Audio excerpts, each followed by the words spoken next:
when does an idea become protectable or copyrightable? So here's a very basic, practical example. I come up with an idea for a film. Two warring families with a son and a daughter. And those two are madly in love. And it's a forbidden relationship because the families are at war. And eventually they defy their families, and it's very romantic. It's very tragic as well, because when they realize that their families will keep them apart, they commit suicide, collectively. Great idea for a film. Have you ever seen that movie before? A couple of times. It was written in the late 1500s by William Shakespeare. It's called Romeo and Juliet. It's been reiterated about 150 times since then, in theater, in film, in television, in all kinds of other iterations. So, is my idea protected by copyright? Instinctively, what do you think? No. It's not. Why not? Well, as a matter of law, and the Supreme Court has said so, and the United States Supreme Court has the best phraseology. In the US, the case law is, concepts and ideas are as free as the air. So, and that's the rule. So, any one of you can now steal my concept that I just shared with you and go out and produce your own film. And I can't stop you. But you can all do the same thing. You can all go off and develop and produce a competing iteration of the same concept. At what point are you protected from theft? So the Copyright Act says it isn't the idea that benefits from copyright protection. It's the expression of the idea. So you now take my concept that I just shared with you, and you go off and you make your version of it. You give your characters names. You put them in a different setting. You create dialogue. You create environment, concept, plot, subplots, extra characters. You actually start putting meat on the bone. It's now an original expression of a very unoriginal concept. All of a sudden, you benefit from copyright protection. And copyright springs into existence instantly without you having to do anything other than just create the work. So the moment you take this idea and you express it in a treatment, or even a small synopsis, or a screenplay, or a teleplay, or a pilot episode for a series, or a manuscript for a book, you are automatically protected by copyright. And that's common law property. That's common law copyright protection. The problem is that you have, thank you, especially in Canada, you have an evidentiary problem. So you have now gone off, taken my idea and developed it into something quite original. You are now protected by copyright. And then he overheard you telling me your version of it, and he goes off and he does the same thing. Now, in theory, you beat him to it for copyright protection, and you should be able to stop him from reproducing your work.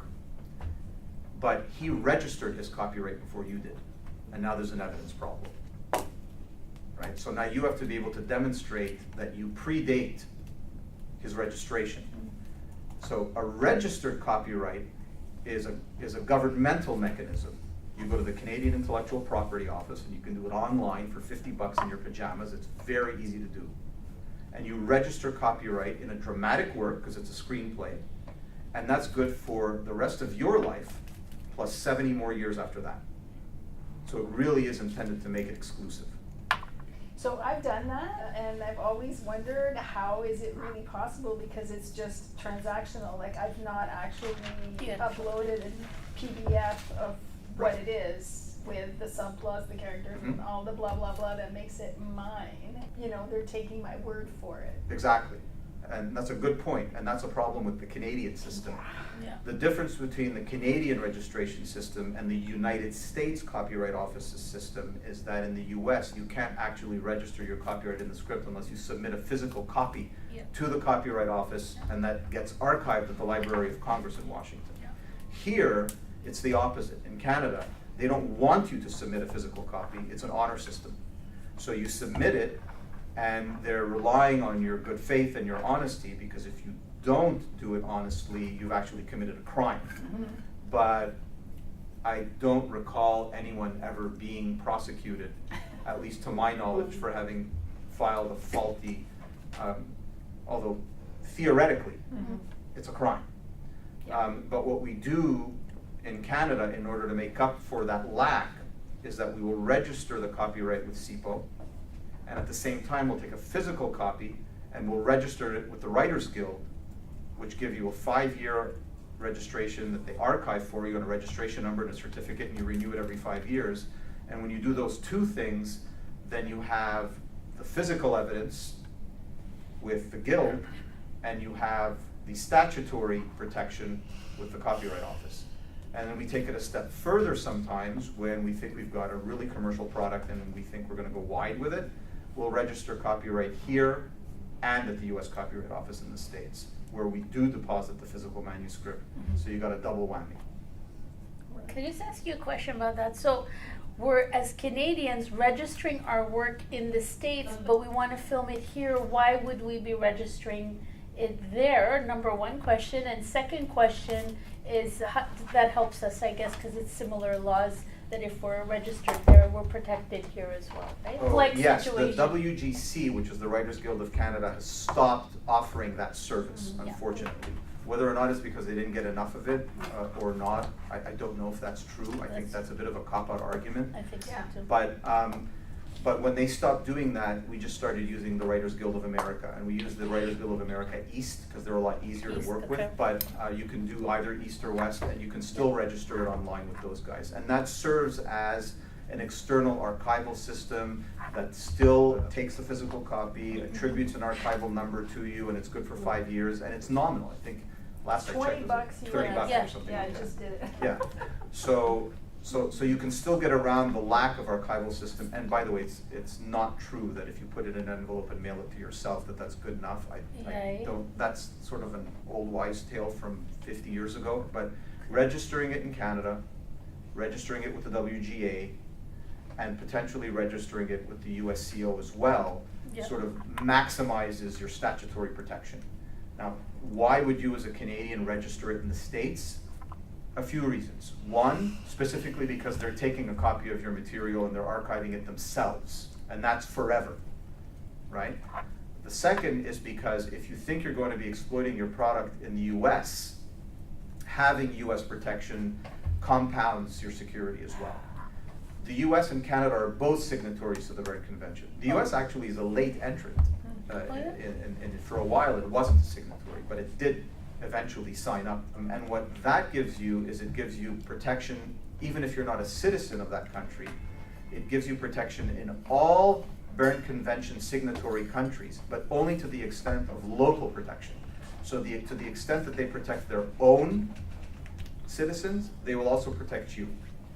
But they will not protect you any more than they would protect their own. So if there's a much stronger regime in another country, well, you're only going to get the lesser of regimes within the country that is a signatory. So for the $50 or $100 or whatever it costs at the USCO these days, there's no legitimate reason not to do it. One other thing about copyright that you might want to know. So we've discussed now how it's not the idea, but the expression of the idea that benefits from copyright protection, and it's good for author's life plus 70 years. In some cases, it could be longer. Depends on the work and depends on the country.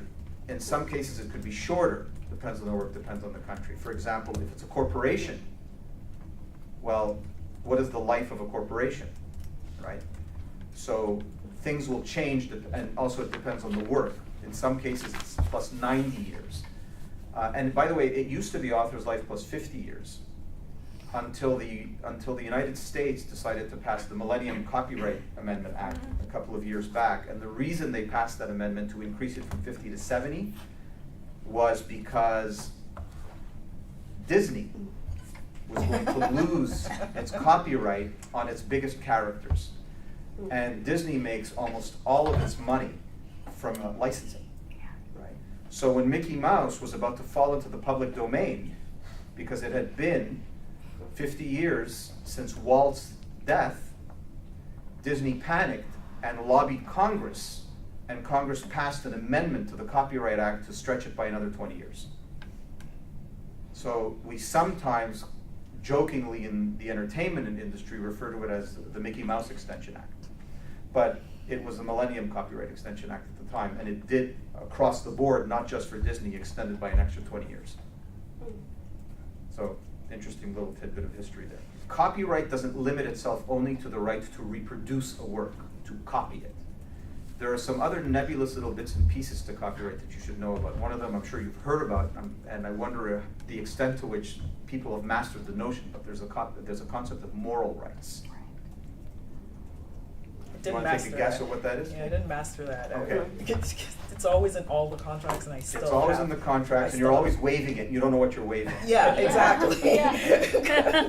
So, let me give you an example, and it'll settle it in your minds once and for all. Okay? I hire you, because you're a painter, to paint a portrait of anything.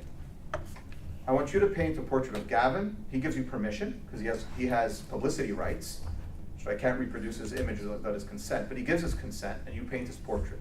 And I'm paying you for it. I'm commissioning that work of art. Right? So it's an artistic work. And you're the author.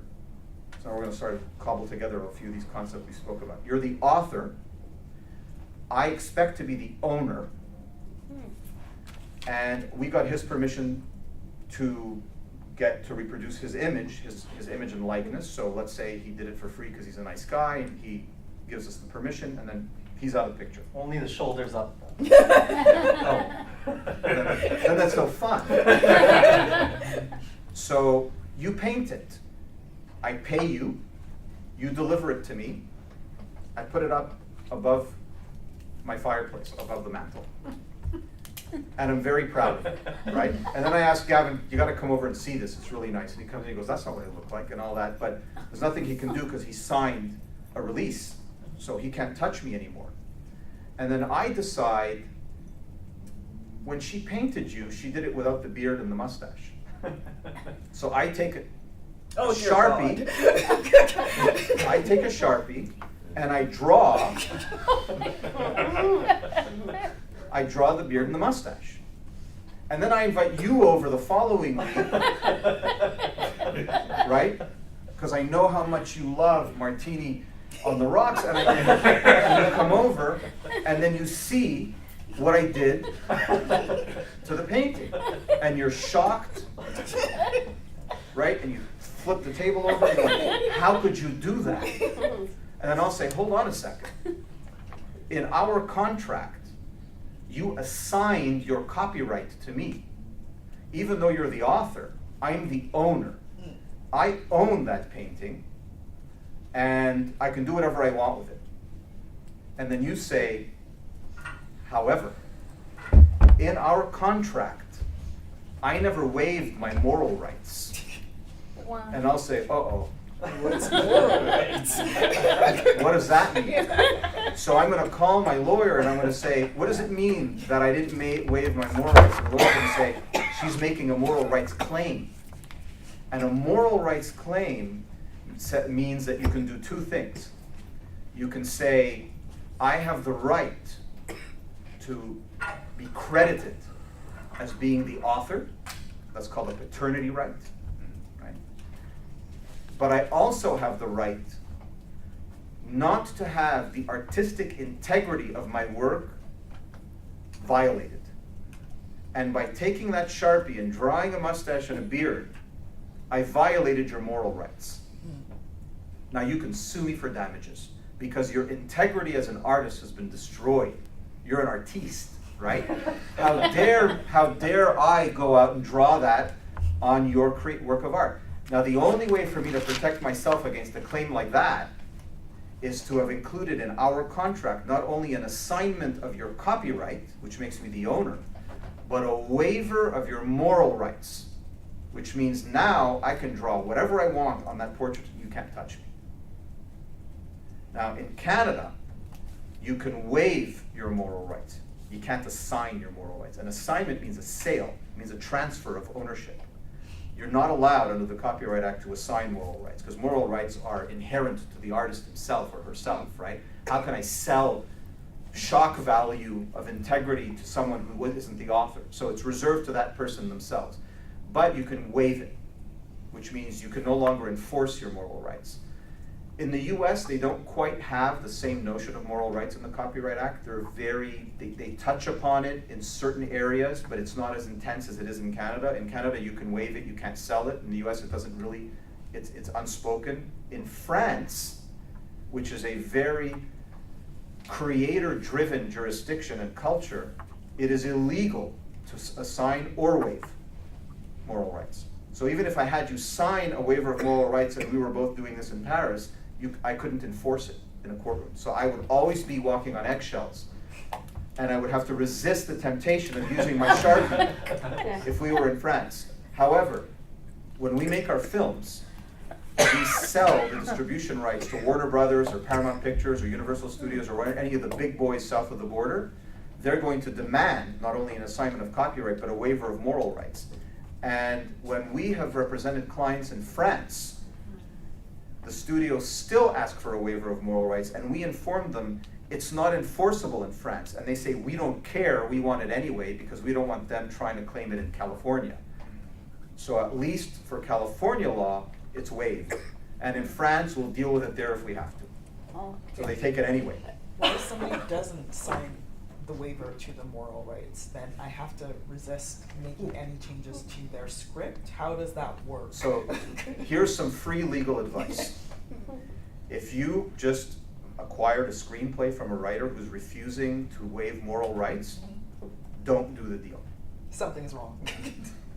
Because that writer can come back to you after you've put the movie up on screen and spent $20 million doing it and say, I don't like what you did there. I didn't authorize you to violate the integrity of my work like that. That character wasn't in my script.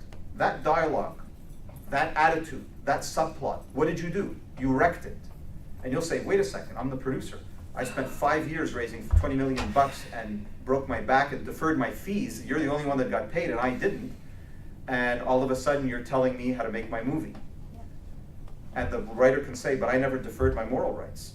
You violated the integrity of my work. So in terms of that, the terms I've heard, or how would moral rights play in if it's work for hire? Is work for hire just a sort of a common term for like you're assigning moral and copyright for this amount of money? No. That's a total other Yeah, concept? so work for hire is an American concept. We put that in our agreements regularly, especially when we have an American component, but in Canada it's a work made in the course of employment is kind of the phraseology, but work for hire or work made in the course of employment applies to copyright assignment. In other words, what we're saying in there is, I'm engaging you to render this service as a writer as a work for hire, which means I'm the owner.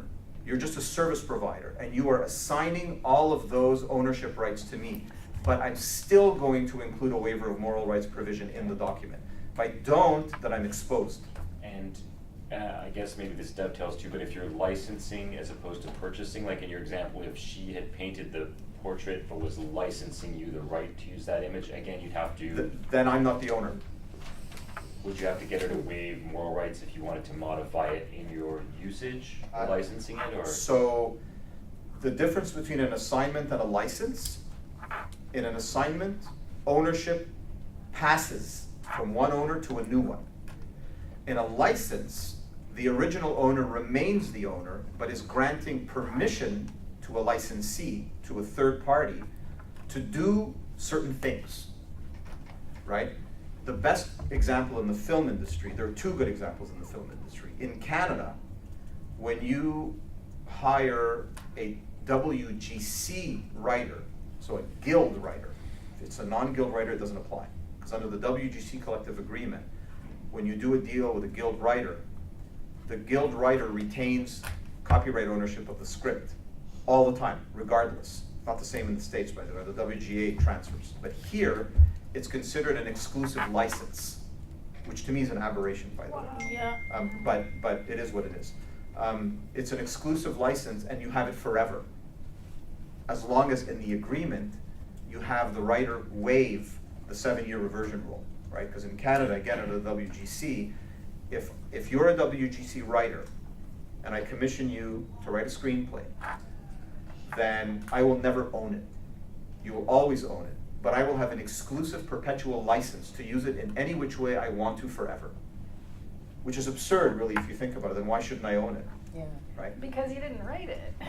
I guess. You hired somebody to write it. Still, I'm the only one who's going to do anything with it. I'm the one who's going to break his back financing it. I'm the one who's going to break his back casting this picture. I'm the one who's going to worry about policing it. I'm the one who has to find the distributors. I'm the one who's going to put it up on screens. And you're the one who's going to collect your royalties. Why should you own it? I mean, that's the philosophical argument, right? But in Canada, you would own it. In the United States, you wouldn't. Because under the WGA collective agreement, it's an assignment of ownership. Now, another example is I have produced a film. I own the copyright in the film itself. That's a work, right? It's a dramatic work, it's an audiovisual work. It benefits from its own copyright protection. And I'll register that copyright in the film itself, not just in the script. The script is one thing, the film that has been adapted is another work, 2 different copyrights. So now I own this, and what do I do next? Well, I need to sell it. Or I need warm bodies in theaters to watch this now that I've made it. So what do? I have to get a distributor. So I'll go to a distributor, and in Canada it'll be Equinox or Mongrel or Photon or the usual, right? Elevation, the usual Canadian feature film distributors, and I will grant them a license to distribute this film for a certain term in a certain territory. That's a license. I still own the movie, but I have granted them an exclusive permission, an authority to do something with my copyrighted work, but I haven't assigned it.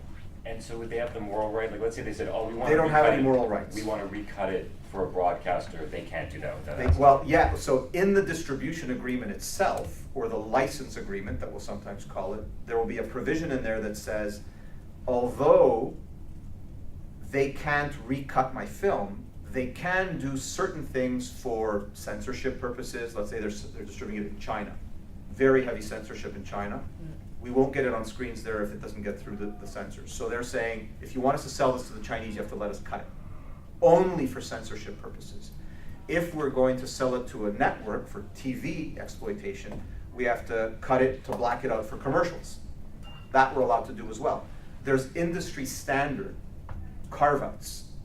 But if it's not one of those specific carve-outs, they can't recut it. Gotcha. Unless you give them permission to do it, but So it would just always be spelled out in whatever contract. it has to or be what it would spelled out. Okay, gotcha. And that's what we're gonna get to if I get past slide Copyright. 2, which is contract is king. In filmmaking, like in music, like in television, you have to be obsessed about your chain of title, and we're gonna get to that in a second. For artists who have a corporation, could you expand on the term exploitation of intellectual property? Because I wonder if that might clarify or build on the idea that it's like, okay, someone may be the author, someone might be the owner, but Sure. ultimately, if no one sees a piece of art that falls in the woods, is it a piece of art? Or it's like, it's like, so who has the rights ultimately? Right. Like Okay, to so just one- you'll create something as individuals. And right out of the gate, you write a screenplay. At home, on your own, and instantly you will own the copyright in that dramatic work that you've created. You are, by default, the author and the owner at that moment. But since all of you have corporations, these are presumably production companies that you use to develop your works, or loan-out companies that you use to loan out your services, but they're corporations. normally the expectation would be if you have a company like that, you will then assign your rights in your IP over to your company. So at the moment you make that assignment, the individual remains the author, but now the company becomes the owner. So now you split authorship and ownership. One is an individual and the other one is the company. Now, if you're the sole shareholder of that company, then by extension, you're also the sole owner of the IP. But you've just created a layer between you and the IP, which is what we call the corporate veil, which is like a fiction of law, right? Which is intended to protect the individual from liability. Because now that company is going to be the one that's signing contracts with distributors and hiring talent and signing agreements with third parties and doing deals with banks and borrowing money and filing for grant applications. It's not you. You're the author. You're the individual creator, but you created that corporation to shield yourself from liability. And in many instances, you can't do deals in our industry if you don't have a corporation. A bank will not lend you money. They're going to insist that you create a company. And it has to be a company without too much of a history.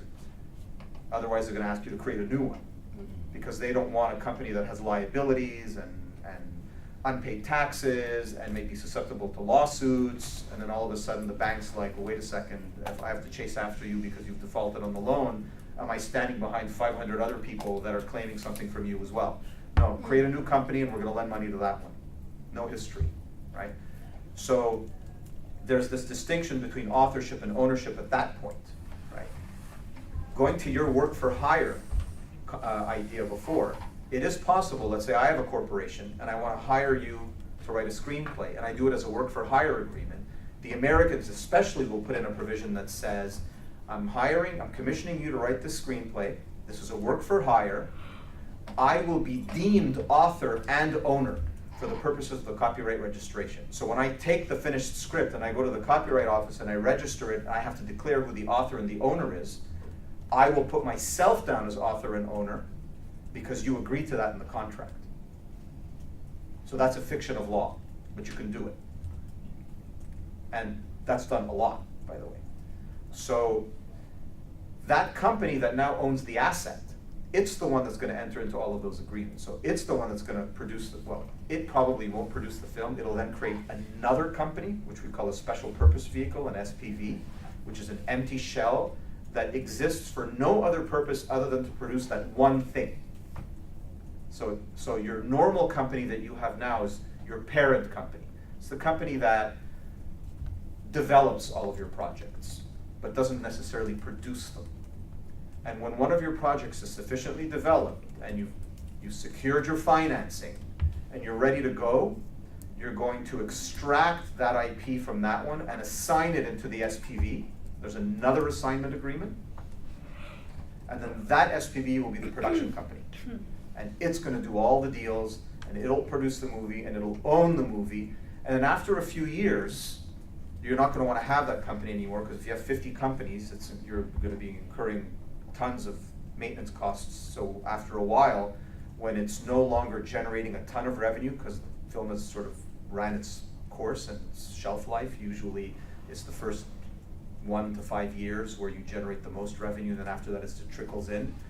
Then you take that out, you reassign it either back to the parent or into a holding company that exists only to be your library of IP, and then you dissolve it, the SPV.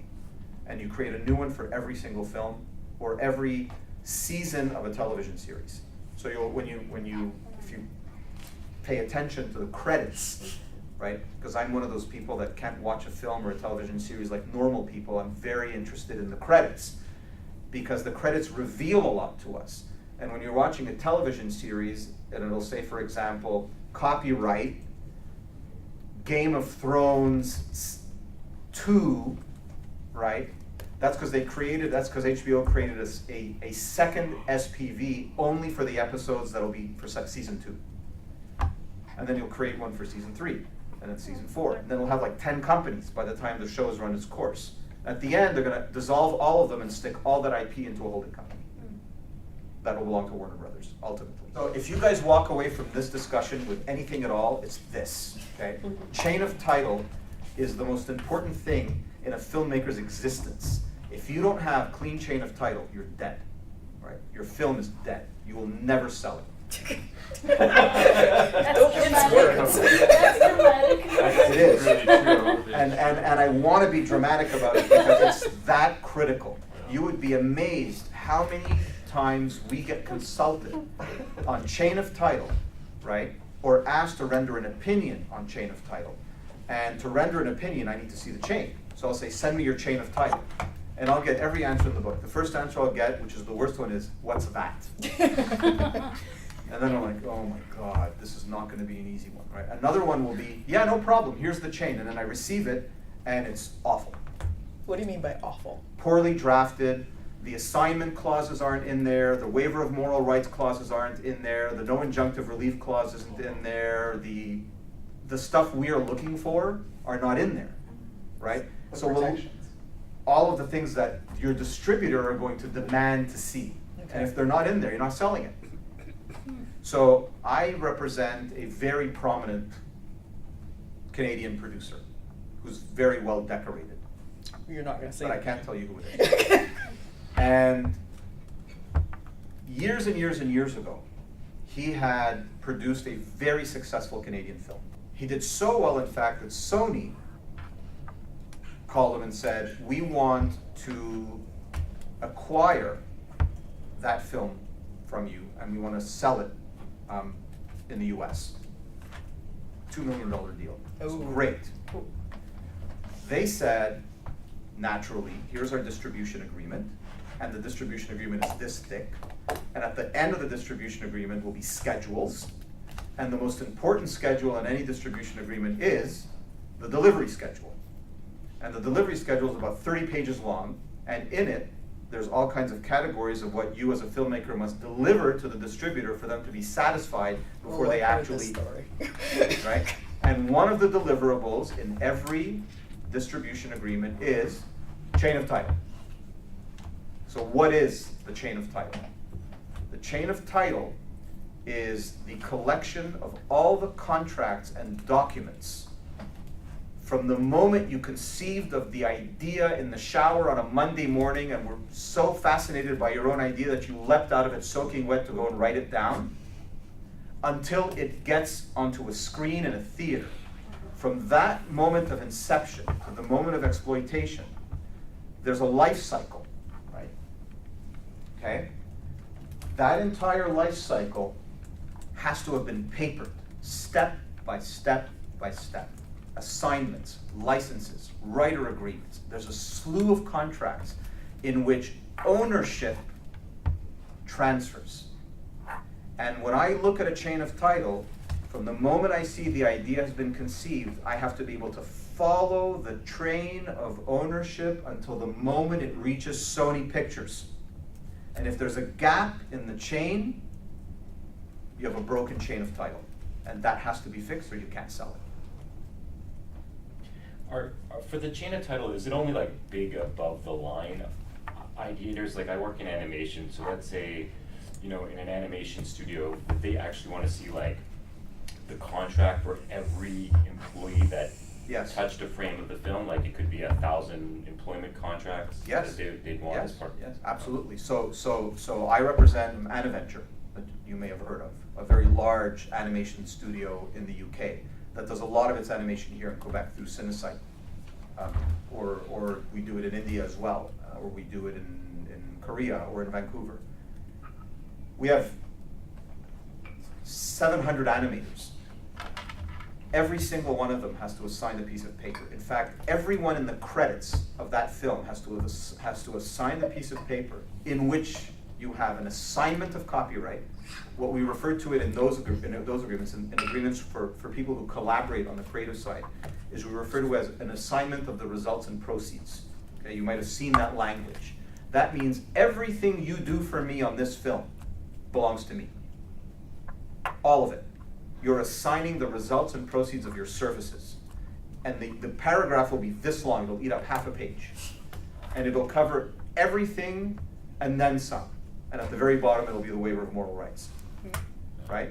And if I don't have that kind of an assignment of rights, the problem that can arise is that one animator who was responsible for the smoke, or the waves on the water, or the hair and the fur. That's a big one, it's fur. On the animals, fur is like such a big deal. Or the fire, right, can make a copyright claim. That person can say, I never assigned the results and proceeds of my services. What I contributed to this film, that belongs to me. We're partners, buddy. And so, and in your example, Sony would have wanted for you to deliver all, let's say, 700 of those contracts. So luckily it wasn't an animated film, so we had about 100 instead of 700 contracts. But Sony took this producer, very solid producer's chain of title, and said, sorry guys, this doesn't meet our standards.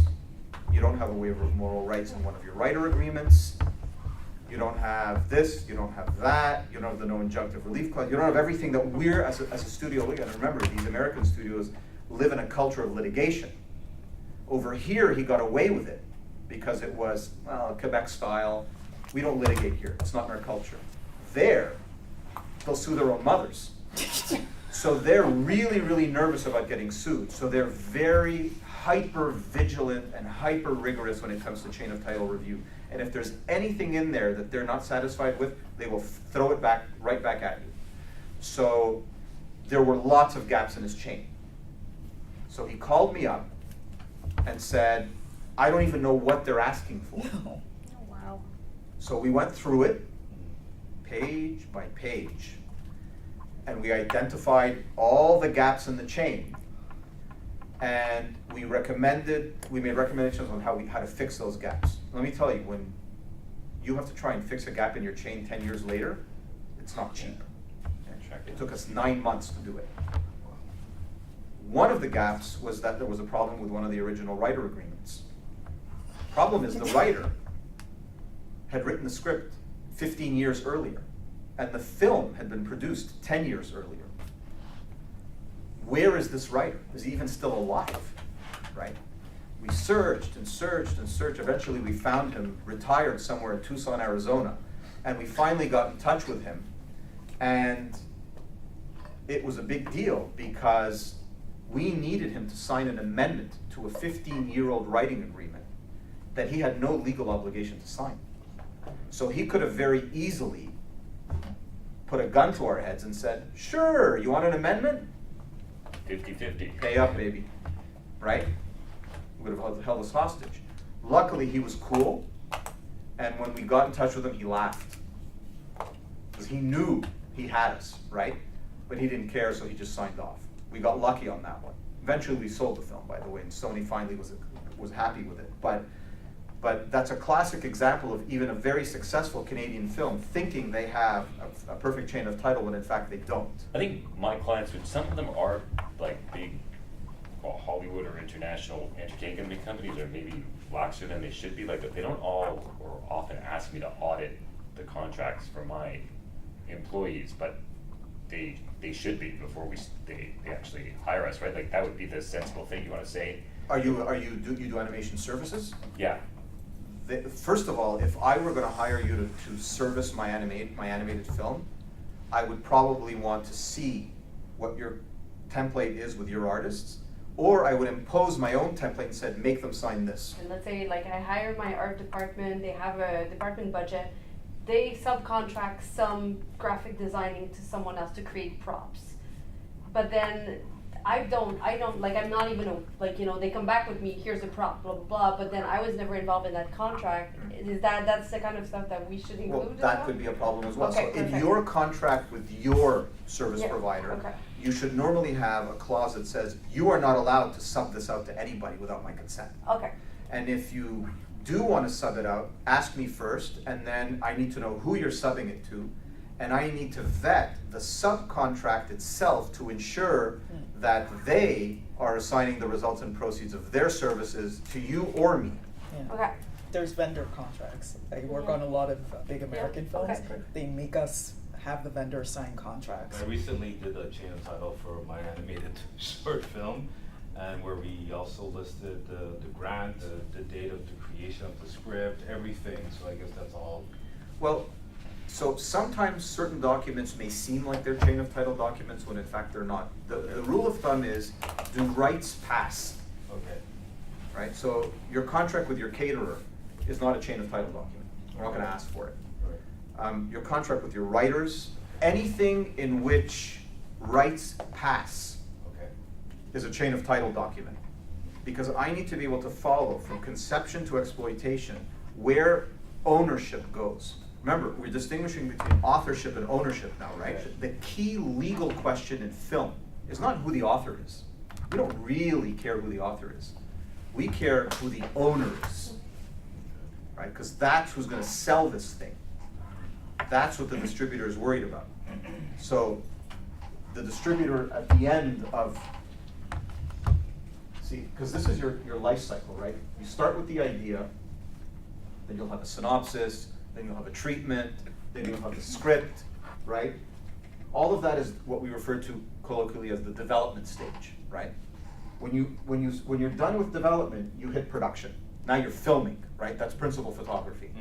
And that's gonna run you for a certain period of time, typically, 20 to 40 days. If it's a really big film, even longer, right? If you're doing back-to-back films, even longer, because you're gonna do volume and you're gonna keep your same guys there. So you have to be able to follow the chain of title throughout all of that. I came up with my idea, I wrote a treatment, I assigned my treatment to my company. First chain of title document, the assignment from you to the company. Okay? Then I hired a script consultant. Second chain of title, because he's making contributions to what's going to end up on screen. Very dangerous. You have to make sure that you get an assignment of results and proceeds there. Then I went to someone and I hired them to write the polish. Chain of title document, because they're making a creative contribution. You need to own. I don't care who the author of that polish is. I want to know who owns the result of that polish. Chain of title document. Then you hired someone to write a screenplay. And then you hired someone to do a rewrite. All those are chain of title documents because they make creative contributions to which they can make a claim, right? Now, then you go to production. You hired actors, you hired a director, you hired an editor, you hired a composer. All chain of title. They're all making creative contributions to what ends up on screen. You need to make sure that there's an assignment of results and proceeds from them to your company, not to you. It's not your movie anymore. It's your company's movie. By extension, it's yours because you own the company. But what if you have other shareholders? What if you own a company that is producing a film, but your company needs money? And I come to you and say, I'll invest, but I'm not going to invest in the film. I want to invest in the company. I want shares. Now you have me as a co-owner. I'll probably be a preferred shareholder, so I'm not going to bother with the day-to-day because I'm a financier, not a producer. I'm not going to tell you how to produce a film. But now you have a co-owner, right? But generally speaking, it's still your project. But there's a layer between you and the company that owns the copyright. Right? So those are all chain of title documents. And then when you get from the production, so everyone who contributes, everyone that's credited has to assign something. And then when you go from production to distribution, that's another chain of title document because you're granting distribution rights. That's a dismemberment of copyright. You're granting it to a company, a distributor, that's going to go out and start selling this chain of title. Except by the time you've reached the distribution level, it's the distributor that's asking you to show them your chain of title. And it could be as simple as, by the way, the assignment of the script from you to your company and the assignment from your company to the SPV. 2 documents. There are chains of title that are as simple as 2 documents. Or it could be as complicated as one project that I worked on that had 64 documents because it had a chain of title that spanned 20 years. It had been optioned from one company to the next, to the next, to the next, and reverted and expired and went into turnaround, and we would search and go high and low, and then we would find gaps, we'd find inconsistencies where we would have to go back and correct. And then sometimes companies don't even exist anymore. So for example, your grant applications aren't chain of title documents. Okay. But if you get money from Telefilm, for instance, if it's investment, they take a piece of your copyright, which by the way is another aberration in this country, which I sort of have lobbied against for 20 years and but no one ever listens to me. But I think it's an absurdity that the government should own a piece of your copyright just because it put money into it. It should be a contractual entitlement, not ownership right. That becomes a chain of title document because there's ownership that passes to one of your financiers. Okay. So if a piece of ownership passes from a company to another, from an individual to a company, from an investor to you, that's chain of title. Okay. Because the ultimate question we'll always ask is, who owns the right to exploit this product? And the owner is the one that has the right. And if there are multiple owners, then you gotta go and get all the owners to agree. But you don't want multiple owners, you want one. You must have encountered E&O before, right? Okay. Which is errors and omissions. It's an insurance policy. It's critical for a number of reasons. No matter how clean your chain of title may be, we're not immune from making mistakes, right? We're also not immune from surprises. For example, I have a client that has just consulted me who thought his chain of title was a grand total of 2 documents. There was an option agreement between a book author and a person that wanted to adapt the book into a screenplay. And that option was there, and it was clean, and it was a good document. And then that option was assigned to my client, which is a production company. So my client thought, I have the right to adapt this book into a screenplay. He went and hired a screenwriter, and that document's as good as well, so it's 3 documents total. And he's now gone out to cast, and he's got a big name director and a big bunch of actors ready to go, and we're about to go to raise finance. And then we found out, unbeknownst to us, that the author of the book had some lingering agreements with other people from the past that was never disclosed to us. So I slammed on the brakes and I said, wait a second. Why is Apple announcing a television series on the same book? We're not going to fight Apple. Right? They'll devour us. So I said, we need to figure out how this happened. So we scratched and then started shaking up the original author. And he says, well, I'll send you what I've got. Well, thanks for waiting 5 years to send us what you got. And when he sends us what he got, chaos, right? So that can happen. We only know what the chain of title is that you disclose to us. If you hide something, we don't have crystal balls. So when mistakes happen, they don't have to be as serious as the one I just mentioned, but when something pops out of the woodwork that was unknown to us, or when we forget something, for instance, you finish your film and one of your props turns out you didn't get a release for it, right? You have this great scene in your movie and you have a bunch of beer bottles and one of the labels happens to be showing and you didn't clear it with the brewery. Damn, you should have. It's a mistake, right? And the brewer sends you a letter. How can you do that? We don't want to be perceived as endorsing your film. Your film is about drunks. Now you just tarnished our brand. It was a mistake. It was an error, right?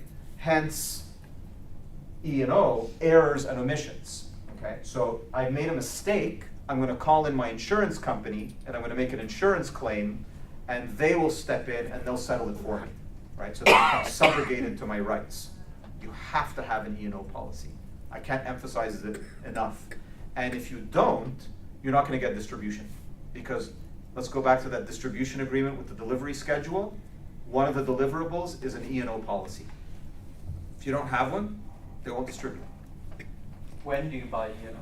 So you don't have to have one immediately during development, but if you're getting really close, you started now to sort of secure your financing, right? I'd say get it. So that when you land running and you're protected. What's a reasonable amount to carry? Because I've seen contracts where they specify different amounts that you have to have. Is there like a sort of ballpark? The standard is 1 million per occurrence, 3 million in the aggregate with a $10,000 deductible. That's the standard. However, in some films or some projects where there's a slightly higher risk, where the insurer does a risk assessment and says, I'm a little bit more worried about this, maybe because it's about an unauthorized biography and maybe it's about something that's controversial, or then they'll ask for a 3 million per occurrence, 5 million in the aggregate. And sometimes you can negotiate a larger deductible, let's say 25K. I wouldn't exceed 25K on the deductible. So it's 1 million, 3 million, 10,000 deductible, that's the standard. 3 million, 5 million, up to 25,000 deductible in some rare instances. And it's usually your distributor that'll demand it. But if you go 1, 3, 10, then you're okay. And in a case where like the other company does, let's say, sue and they win for more than that amount, then whoever owns the film is on the hook for the difference, essentially. Yeah, then you're in trouble. Which is Like, why yeah, you want to right. make sure you have a clean chain of title. I'd also like to highlight, I believe chain of title is both one of the most discussed and least understood concepts. Yeah. For example, with CBC, I was able to just give them the top page summary for a short film and that sufficed. Whereas with other funders who they want a fat document to make them feel like everything's in there, they Okay. may or may not get Yeah, into it. so the CBC. Which is different from a US distributor, obviously, who probably Yeah, has so lawyers. the first thing they're gonna, you have to be ready to submit your entire chain of title, which is every document. Yeah. There could be as little as 1 or as many as 1,000. It varies from project to project. So a distributor, like in the US, or an international sales agent, for instance, will ask to see your entire chain. All the documents. They'll usually have in-house counsel that'll vet it themselves. And sometimes they'll identify gaps and write back to you and say, what is this? Fix it. And then either we'll argue with them as to why it's not a gap, or if they found the gap, then we fix it. And that'll happen at due diligence after you've started conversations When about they vet, potentially yeah, licensing or exactly, something. yes. Now, there is such a thing as a chain of title affidavit where you simply list the documents and you give a one-liner about what it is intended to do. And sometimes that's enough. Sometimes they won't ask you for more. They'll look at it, they'll say, okay, it seems to follow, the dates look right. I can tell from the one-line description where the rights are going. I'll trust it. I don't have the manpower or in-house legal to review it, so we'll trust it. In other instances, someone might ask you for a chain of title opinion. Telefilm does that. Sodec does that. Sometimes CMF, but not always. They shouldn't, but they do it anyway. And right now, there's actually a battle brewing between just about every single entertainment lawyer in the country and Telefilm over Telefilm's requirements for chain of title opinions. But we do issue chain of title opinions. They're customary. We don't think we should be asked for them, but we do it anyway because that's the system in this country. But you're not really asked for those opinions anywhere else. You will be asked by American studios for the chain of title documents themselves or an affidavit that lists them in chronological order, and that should normally be enough.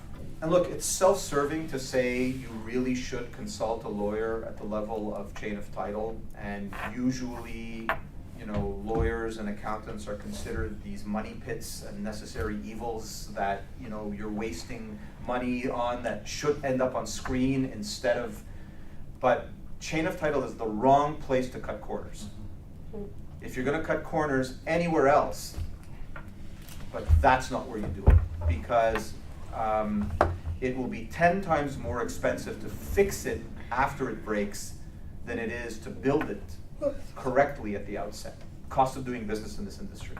That's also why I would recommend working with a lawyer who knows what the real law is. Because I've had experiences with Sodex like, no, we can't move forward with an option agreement without a screenwriting agreement. And I'm like, well, I funded the development myself, essentially pre-development as a writer, and the production company has optioned that material. There's no reason for them to pay the for me to give them the IP for free. They have the option that legally is sufficient. Anyway, I tagged in my lawyer who clarified that I was right. And there's a way of thinking in Quebec that is not, see, one of the things you have to consider when you're a Quebec-based producer is who your target audience is going to be for your product.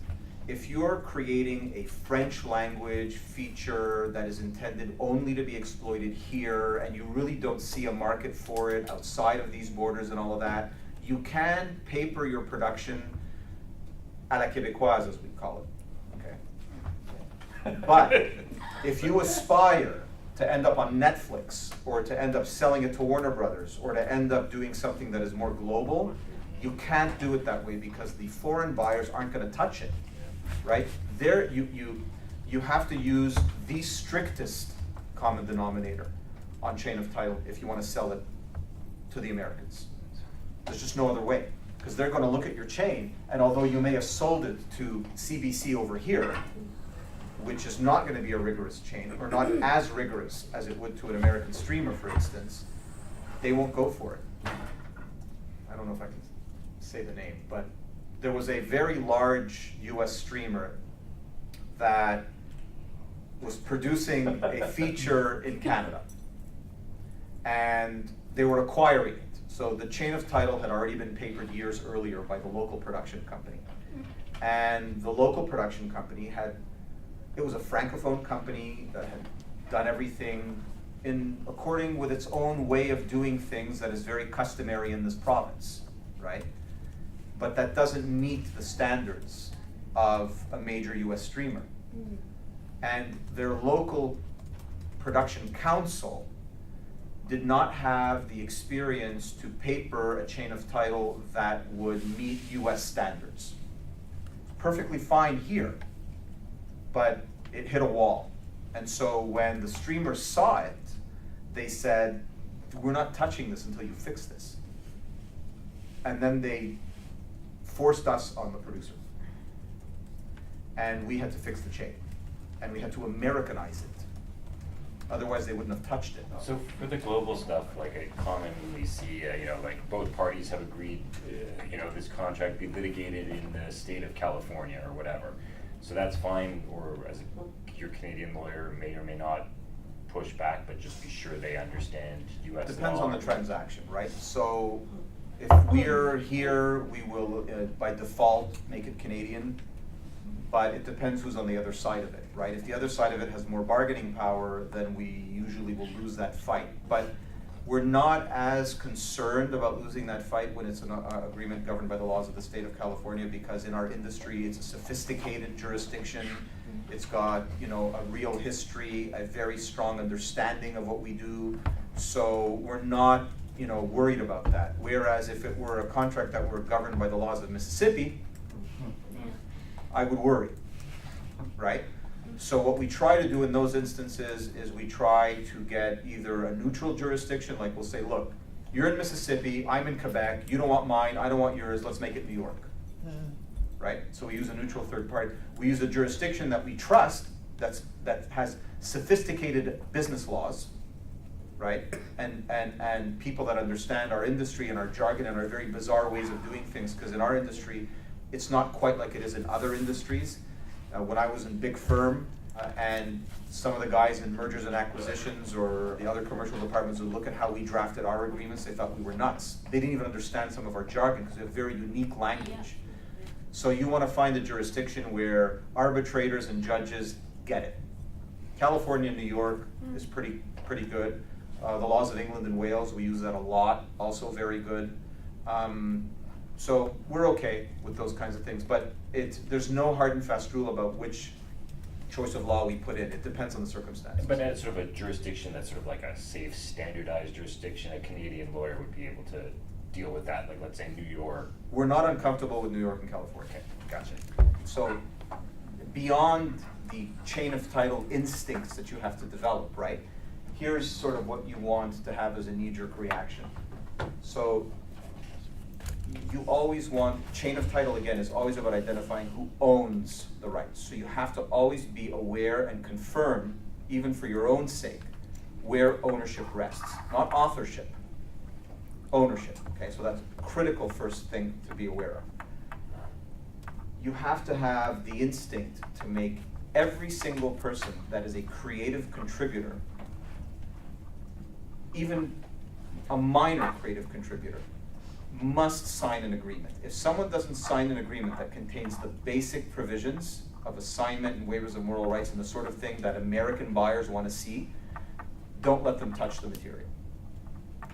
Don't even show it to them, let alone let them touch it until they've signed something. Right? So you have to guard that stuff very jealously.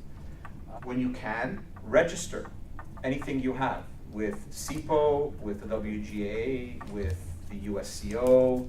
It's not expensive to do, it's not hard to do, and the amount of statutory protection you get from something like that is really, really worth the effort. And then finally, obviously, track your paperwork. I mean, that seems like a truism, but it's astounding how poorly paperwork is administered by producers and how much retroactive cleaning up we have to do on a regular basis. It's incredible.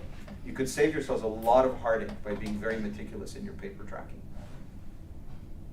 Well, I think we already did that. Now's your chance, by the way, for some free legal advice. You may never get that again. Let's do it.